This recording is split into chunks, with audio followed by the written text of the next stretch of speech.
Calipari exacted revenge on the Cats, and some blue bloods are feeling blue on the first day of February.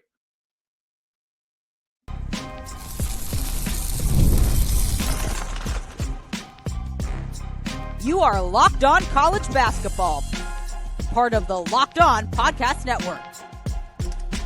Your team every day.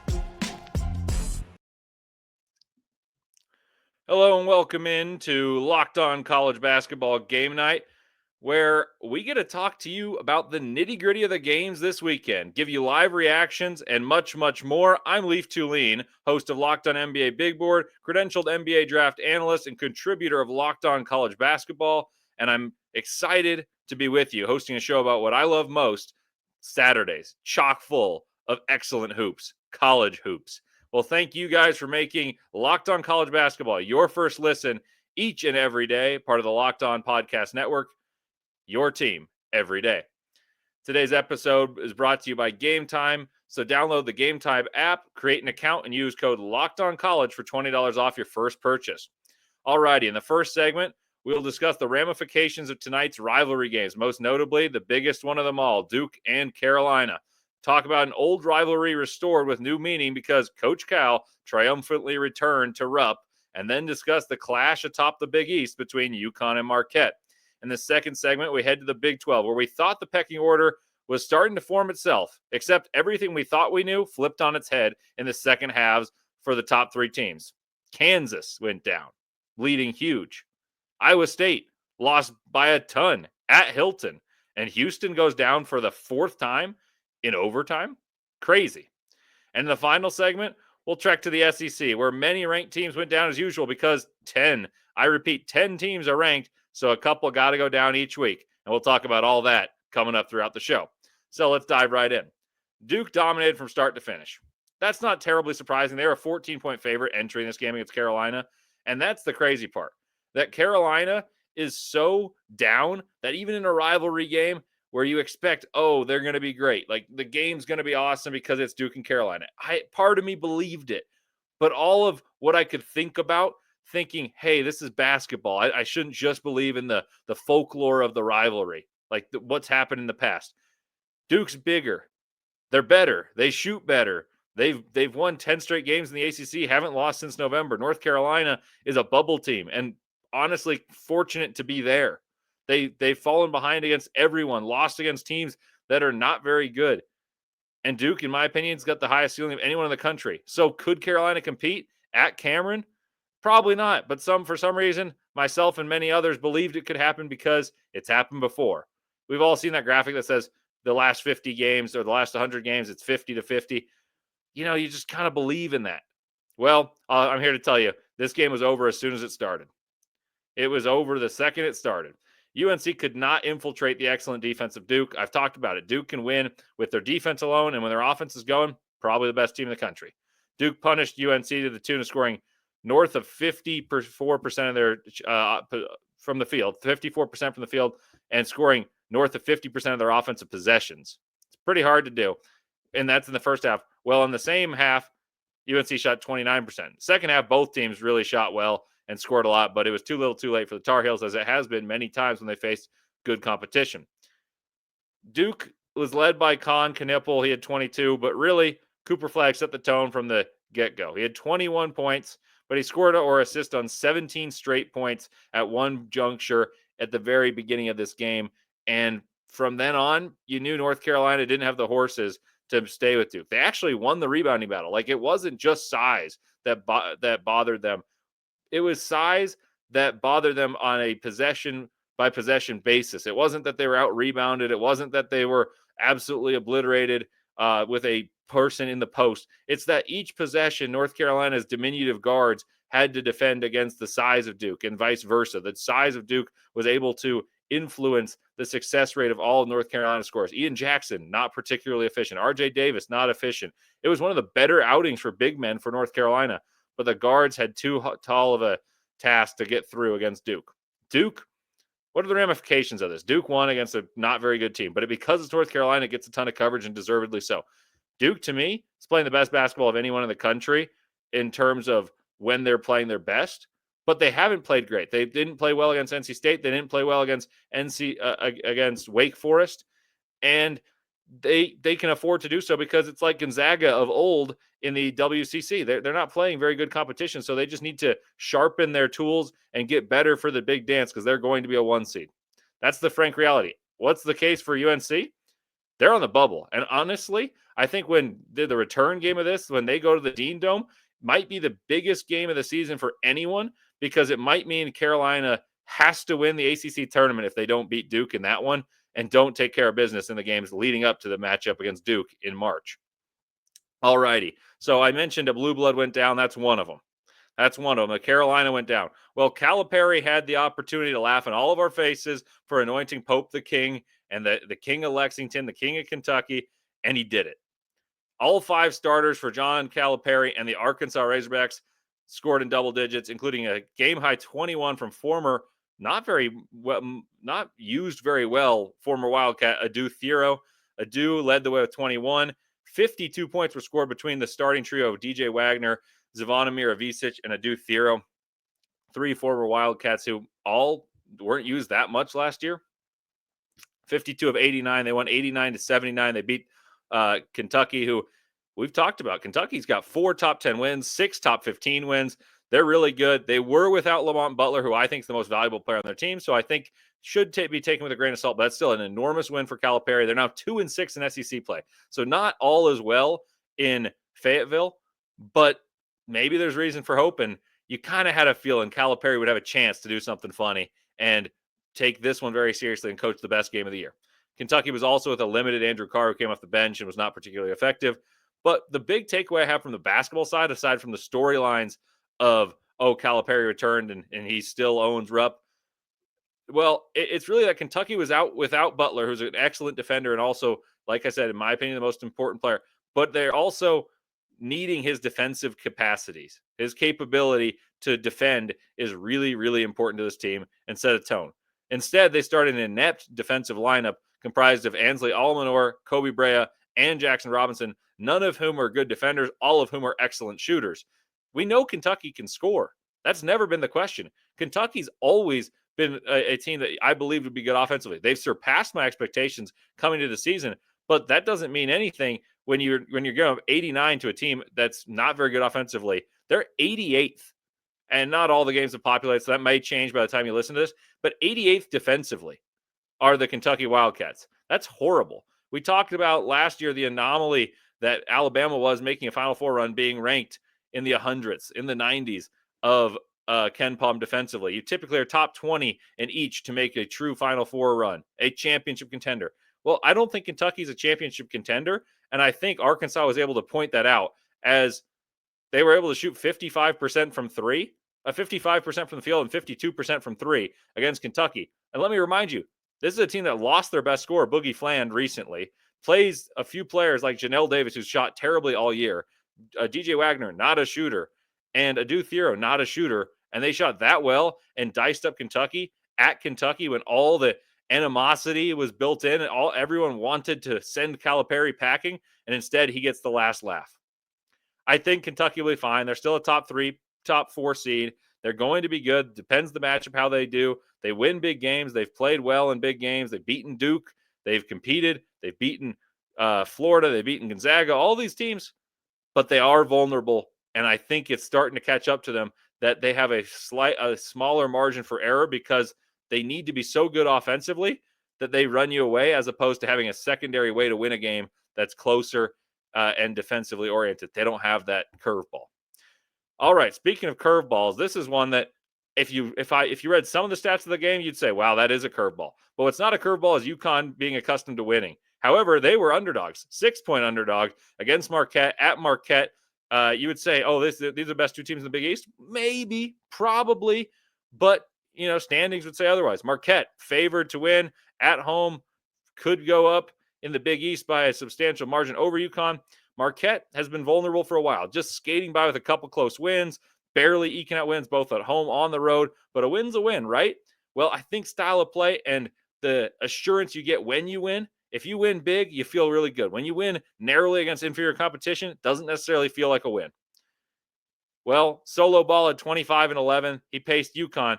UConn, dangerous and inconsistent. They also did this without Liam McNeely. So I think UConn's top level is far better than Marquette's top level. Marquette has, in my opinion, the most fun player to watch in the country. Cam Jones. Cam Jones is awesome. First team All-American. I wouldn't be stunned if he's a unanimous guy. I wouldn't be stunned at all if he's a unanimous first team All-American. I love Cam Jones, but he's all they really have consistently. David Joplin, second leading scorer. He's been inconsistent, the definition of inconsistent for 3 straight years, and now he's the second leading scorer. That doesn't bode well for a team that even with 3 pros in prior years hasn't advanced past the Sweet 16. And I know each year's different, and this team's mature. They play well together. They've got great cohesion. But even against a team in Marquette that's pretty good, UConn was able to score so easily. In fact, when they were able to maintain possession of the ball, which became problematic, UConn had a ton of turnovers. I'm sure Hurley's fuming over that. But like Marquette needed to force all those turnovers and did so at an alarming rate and still lost. So here's a stat for you guys. Marquette, UConn, despite turnovers, dominated the whole game and won handily because they shot 60% from the field and 63% from 3. That's 12-19 from 3. But here's the real stat. UConn beat Marquette despite losing the turnover margin by 17. UConn had 25 turnovers, Marquette only at 8. I'm a huge believer in possessions, whether it's offensive rebounds that you get your possessions or by forcing turnovers leads to more efficiency because you're able to have more possessions and score the ball, and more possessions if it's offensive rebounds will result in a score. Or you get a steal and you get out in transition and score. So according to this tweet, the last time a D1 team won while having 17 more turnovers than their opponent was in 2021. So it's very, very rare. And UConn was able to do so on the road without, in my opinion, what their best player. Liam McNeely, to me, is the best player on UConn because when he's in the game, they have a secondary playmaker, someone who can score, who can attack closeouts and take pressure off of Caravan and solo ball. And yet they did this on the road they were minus 17 in turnovers, and they still won handily. We're in control this entire time. So does this mean UConn's fixed? Are they national championship contenders? I'd say pump the brakes. I'm not all the way there. But what I do think it means is I'm a little bit concerned about Marquette, and I have been for a while, so this is nothing new. But I think it's starting to be time to pump the brakes on Marquette and having them in the top 10, because Marquette, the second leading scorer today, was Stevie Mitchell. You know why? Because UConn dared him to beat them. He was expected by shot totals and all these analytics to have north of 30 points in this game because he got open looks, because they wanted him to get open looks and he couldn't punish it. More and more teams are going to load up and guard Cam Jones and make it hard for Cam Jones. And I just don't think Marquette has the pieces. UConn, not the Final Four team that I believe they could be this year. I don't think they have the pieces there, but Marquette's not either. So does that mean Rick Pitino and the Johnnies will win the Big East? Maybe. Much of these results and the discussion will be held on the rest of this show and, of course, throughout the week with Isaac and Andy, where they talk about who's going to reap the rewards of these games. What does it mean for the long-term chances of St. John's win the Big East? Or what does it mean in the WCC now that, just airing live, Gonzaga has fallen and St. Mary's holds a 3-game advantage and looks to win the WCC for 2 straight years? Well, you guys can listen all week long for those discussions here on Locked On College Basketball. But coming up next on Game Night, we'll talk about the upsets of the Big 12 and the crazy ebbs and flows within the games, and maybe the worst ejection I've ever seen after a word from Game Time.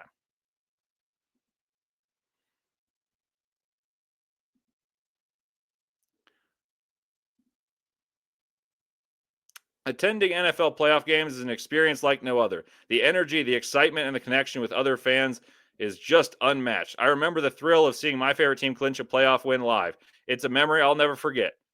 This year, Game Time makes it even easier to create those unforgettable moments with their new feature, Game Time Picks. It filters out the fluff and shows you only the best deals on great seats, so you can focus on what really matters, being there. I used Game Time Picks to grab tickets for upcoming playoff games, and I couldn't have had it easier. It was awesome. I found a super deal that gave me incredible value for amazing seats, and I could even preview the spot before buying. And that matters so much because you don't want a big thing in the way. Maybe it's a big pull at a baseball game, and that's the worst. Never happens on Game Time because you can look at your spot before buying. The all-in pricing is also a game changer. No surprise fees at checkout. Plus, knowing my tickets are backed by Game Time and the guarantee gave me a complete peace of mind. They have curated deals that make it easier to find the best spot on best price on great seats. The super deal is the best value for the event. Seat views, like I mentioned, are necessary and provided by Game Time before you buy. There are on-time ticket deliveries, lowest price guaranteed, events cancellation protection, job loss protection, and much, much more. So you have the peace of mind necessary to buy tickets for the game you can't wait to see. So take the guesswork out of buying tickets with Game Time. Download the Game Time app and create an account and use code LOCKEDONCollege for $20 off your first purchase. Terms apply. Again, create the code and redeem code LOCKEDONCOLLEGE for $20 off. Download Game Time today. Last minute tickets, lowest price guaranteed.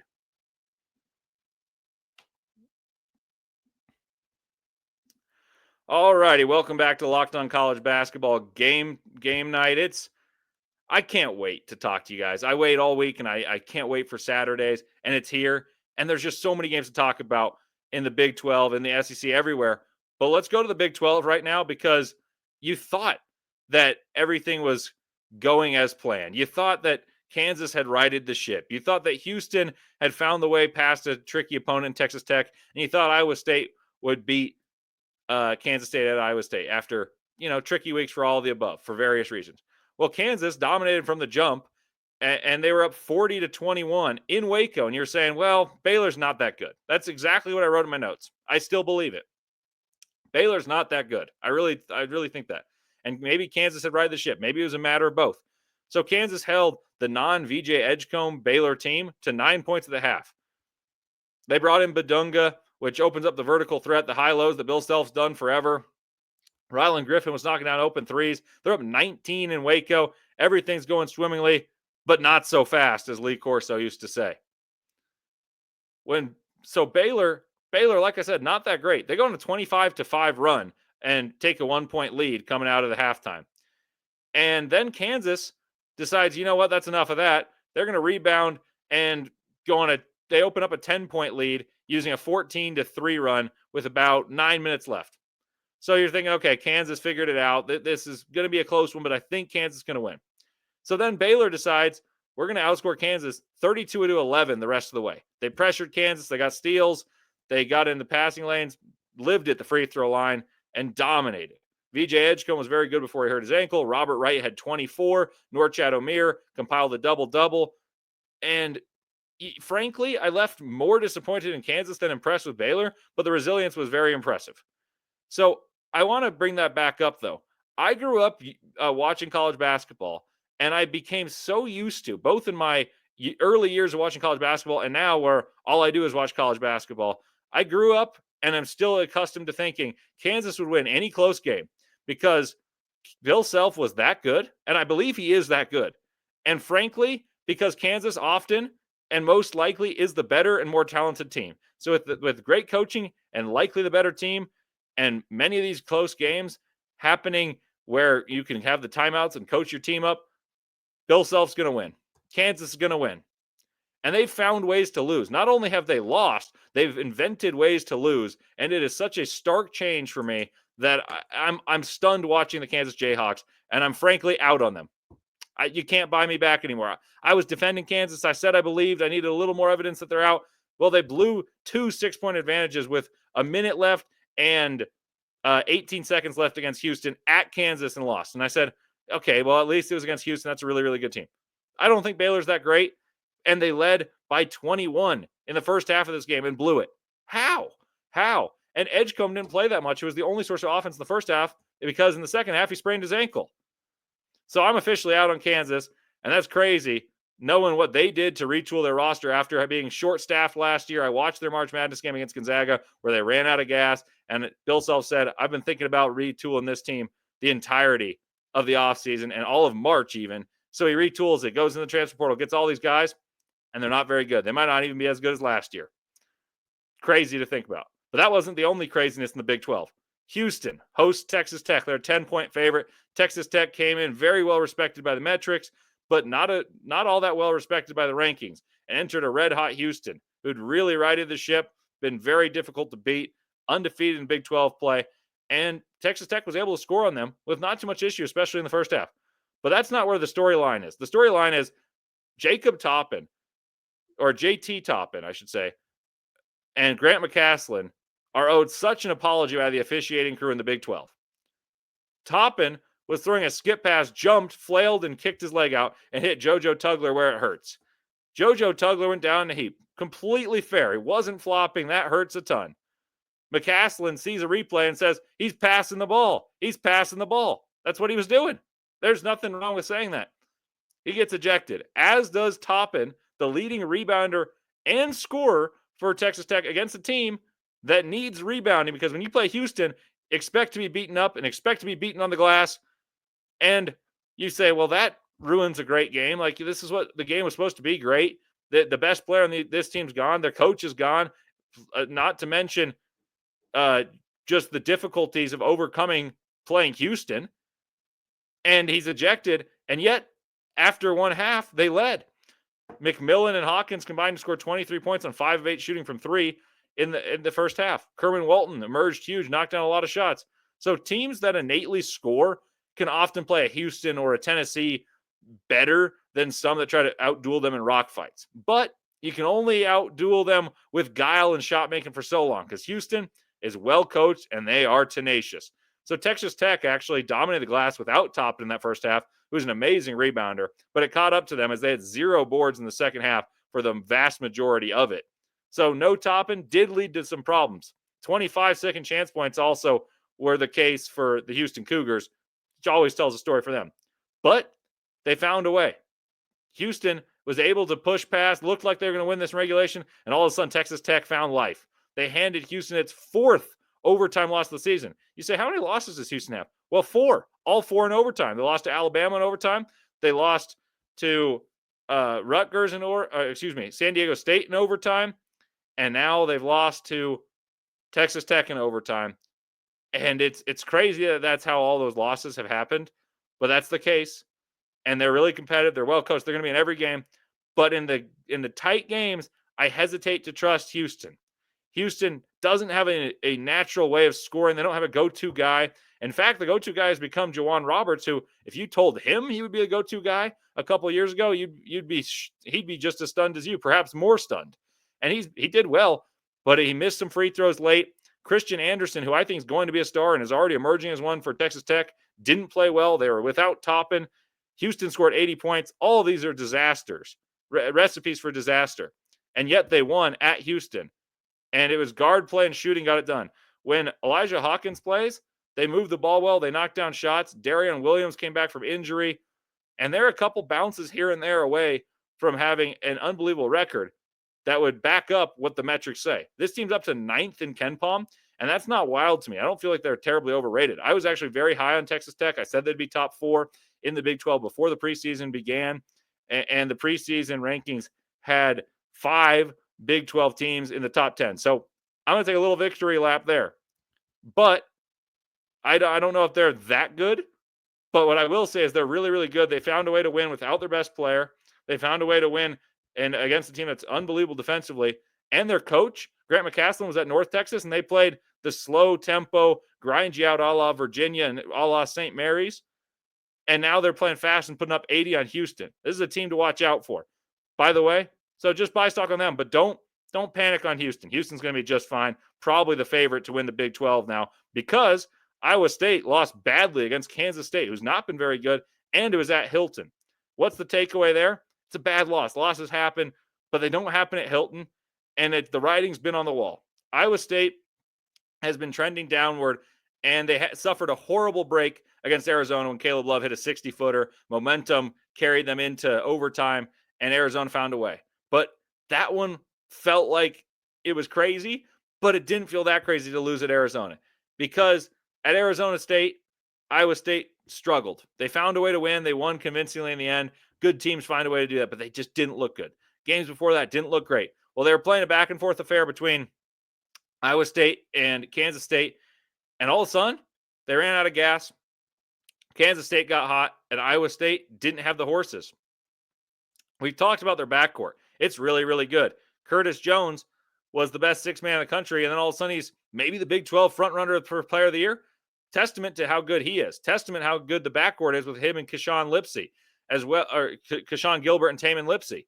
But they're missing a key component, one of the best offensive players, and a guy who spaces the floor, makes it easier for all of them. Milo Momcilovic has been out, and ever since he's been out, Iowa State's been a little stretched thin. It's been super reliant on Joshua Jefferson, super reliant on Curtis Jones, and I'm getting a little scared for the Cyclones, who were probably my favorite team to root for and want them to win close games because I love the way they're connected. I love the way they built their team, but it's getting a little scary. And maybe even in losses, you're starting to see who are the favorites in the Big 12. I still think it's Houston. And right now, the team that's playing just as well as Houston and actually won, Texas Tech. And then you look at Arizona. They're rounding into form. They played an easy schedule. I get it. They snuck out a win against Iowa State. I don't love them, but despite what I see with my eyes, their poor shooting, a chippy win, a weird theatrics against Bobby Hurley and ASU, they're winning. So Arizona State loses, they get pissed, but Arizona comes out victorious. You look at Houston, they lost. You look at Iowa State, they're trending downward, and Texas Tech's coming up. And then I think you get to the Kansas and Baylors of the world. So pretty weird to think about two teams in the top 10 of the entire country being outside maybe the top 5 of their own conference. Well, coming up next, we head to a team that's used to having some really good teams outside the top 5 of their conference. We're going to talk about the SEC. But first, a break.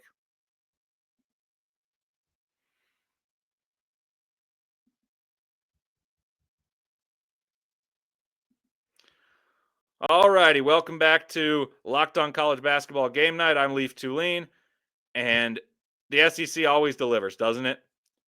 Auburn and Ole Miss, dogfight. Absolutely rugged battle, back and forth. Auburn was the better team. They were ahead the vast majority, but it wasn't because Ole Miss was hiding their punches. They were throwing punches left and right, and Auburn proved to me they can win dogfights. They can win a shootout.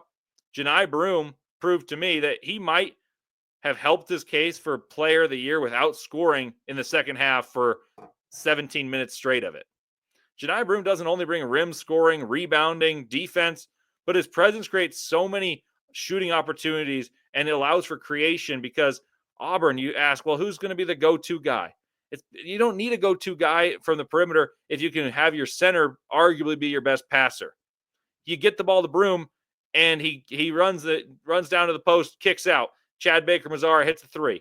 It was the tightest moment of the game, and Johni Broome draws a double, kicked out to Chad Baker-Mazara. They take a 3-point lead. Then Chad Baker-Mazara gets the ball, feeds into Broome. Broome kicks it out to him again. This one, little less individual creation from Broome. Mazara hits it again. Then you get a run-out dunk from Pettiford, and then Broome blocks a dunk attempt by Brakefield. It leads to a run-out drop-off from Pettiford to Cardwell. That's a 10-0 surge. In other words, a kill shot, according to Evan Mia. Well, in a blink of an eye, Auburn's up 10, and they were able to hold off Ole Miss at Ole Miss. And this is not like a, hey, Auburn's a nice story. They're the number 1 team in the country. Everyone's playing hard. Ole Miss desperately needed a win and certainly is capable. They were dangerous. Like, my takeaway with them was not, oh, they came up short. They've lost a couple in a row. Like, that's a team I'd be scared of in the Sweet 16, much less just a, hey, this is the 6th or 7th best team in the SEC. Loaded conference. So Broome, my takeaway. His passing, his presence is so important. He had 0 points for 17 minutes of this half, yet he made the team go without touching the ball. Defensively, he anchored the team, and I still don't think he's quite healthy. And it's scary to think about how much responsibility Pettiford assumed, Kelly assumed, Chad Baker-Mazara assumed, that they're fully functional and did not lose without him and have not lost with a labored Johni Broome, and he's still a top 3 player in the country right now while not being right. So when he gets right, Auburn might be the team to beat. Them and Duke are the best 2 teams to me. And also, they proved they could win defensively oriented games by beating Tennessee 53-51. They also proved they can score against these type of teams that are tough but like to get up and down and play quickly. And you can alleviate a lot of concerns when you sit down and guard every possession. And Auburn in the big moments did that and turned their defense into offense. Speaking of a team that can sit down and guard, Tennessee. They exacted revenge on Florida, who beat them by 40 earlier this season at the Swamp. Tennessee hosts Florida this time, beat them by 20. It was an ugly game. Talk about a rock fight. Tennessee beat Florida and won big without their all-SEC first-team member from last year's Zakai Ziegler. What does that mean? They can win with defense is my take. They can win games, but I don't think they can win tournaments, whether it's the SEC tournament or the national championship. I don't think they can do so playing this style of just winning rock fights consecutively. But maybe the bigger takeaway is not about Tennessee. It's about Florida. Florida might be vulnerable when teams jump ball screens and have less playmaking ability than some of these top-level teams, because while their backcourt's very good with Walter Clayton Jr., who did sprain his ankle, so glad he continued playing but didn't look right, and Elijah Martin and Will Richard, they don't quite have the horses in terms of, hey, I'm going to create for someone else. When they're off, they can't really find a remedy when Martin and Clayton are off. And that was the case here. And Tennessee was able to expose it with physical defense, taking it out of rhythm. Jordan Gainey filled in admirably for Zakai Ziegler. Chaz Lanier hit a few shots, but wasn't relied on to score huge, which is what they were able to do with Dalton Connect last year. And that's been my complaint about those that say, oh, the team fits better. Maybe it does, but Dalton Connect's way better than Chaz Lanier. I'm sorry, it's just the case. So I don't think they have the same ceiling. But when you dig in and defend like that and you give up 44 points, you're going to win a game. You just are. You just can't rely on that consistently. And I think it's impressive that they find a way to win without the heartbeat of the team in Zakai Ziegler.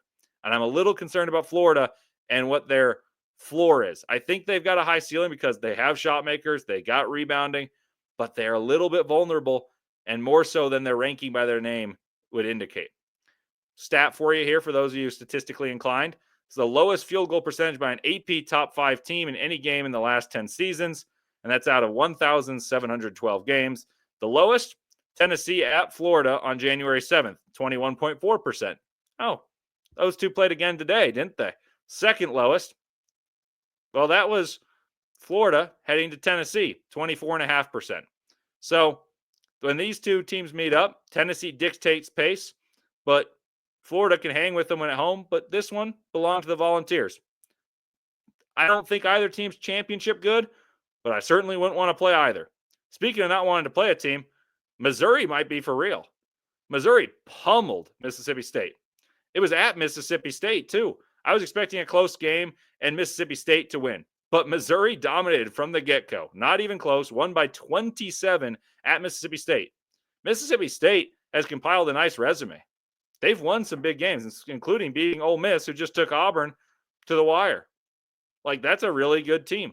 That's a team that, coming into this week, was ranked 14th in the country. That's hard to beat. Like, that's really a really good team. And they got pummeled. Missouri didn't win a game last year in the SEC and is now really thriving. Just two losses in the vaunted SEC. Absolutely unbelievable. I'm not sure I believe in them long term, but I do believe in their legitimacy about being a bona fide tournament team. We talked about like how many bona fide tournament teams are there. Georgia falls off a little bit, maybe. Vanderbilt, they got pummeled. You don't know. But Missouri has shown their stripes beating Florida. And maybe they gave the textbook of how to play Florida by trapping ball screens and making them make decisions and get the ball out of the hands of Walter Clayton. Well, that wasn't a one-shot wonder, a one-trick pony. Missouri's pretty good. Elsewhere in the SEC, Bama took care of Georgia, is up to 8-1 in the SEC, despite, I don't think, always living up to what they really can do. That one loss to Ole Miss. And they take on a gauntlet. Probably the hardest 10-game stretch ever that I've ever seen. All of them quad one opportunities. And yet, Bama, top 3 team in the country, if you ask me. Other notable games that happened while recording, St. Mary's took down Gonzaga, took a 3-game lead in the WCC. So very hard to say it's over, but it does feel like St. Mary's is going to win their second straight WCC title after a decade plus of dominance from Gonzaga. Concerns about Gonzaga? I think so. Gonzaga doesn't defend very well. This time, St. Mary's set the tempo, dictated, and were able to come out big when they needed buckets the most. Lewis, a freshman, came up enormous and held on for the Gales to beat the Zags in Moraga. And I don't know, is Mark Few going to get to a 10th consecutive Sweet 16? I wouldn't bet against him, but I don't feel as confident as I once did about the Zags' chances to win a national championship. Speaking of another team hoping to get to the Final Four, who's had a really good tenure for their head coach, and I'm saying this facetiously, a little tongue-in-cheek, Tom Izzo. You know, they haven't had great years the last couple of years. Well, they're 8-0, actually 9-0 to start Big Ten play, but no longer undefeated, no longer unblemished. USC took down the previously undefeated in the Big Ten Michigan State Spartans, led just about wire to wire. Michigan State couldn't come back and take that lead back against USC. USC, talented roster, chemistry issues. Eric Musselman gets a big win, though, in Southern California. OU, meaning Oklahoma, blasted Vandy. Vandy came off of beating Tennessee and Kentucky in consecutive Saturdays. Not so fortunate this Saturday as they left nice town in Nashville. They got unfamiliar, head to Norman, and Porter Moser gave Mr. Byington a welcome to the SEC moment that he's suffered a few times. So two really good coaches. They take it out on each other.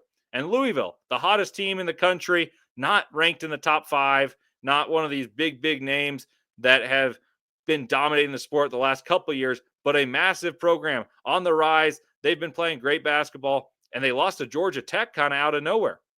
Road teams struggle in college basketball. It's the norm. But that's why we love it. That's why I love it. That's why I love talking to you guys. So thanks for listening. With your next listen, tune in to Locked on Zags to hear Andy Patton talk about the Zags after losing in the thriller against the Gales. And he can tell you, do they have the makings to make a 10th consecutive Sweet 16 and much more on Locked on Zags. So thanks for making Locked on College Basketball your first listen. Tune into Locked on Zags next. And thank you once again for tuning in to this show. And I really appreciate your guys' time. Thank you, guys.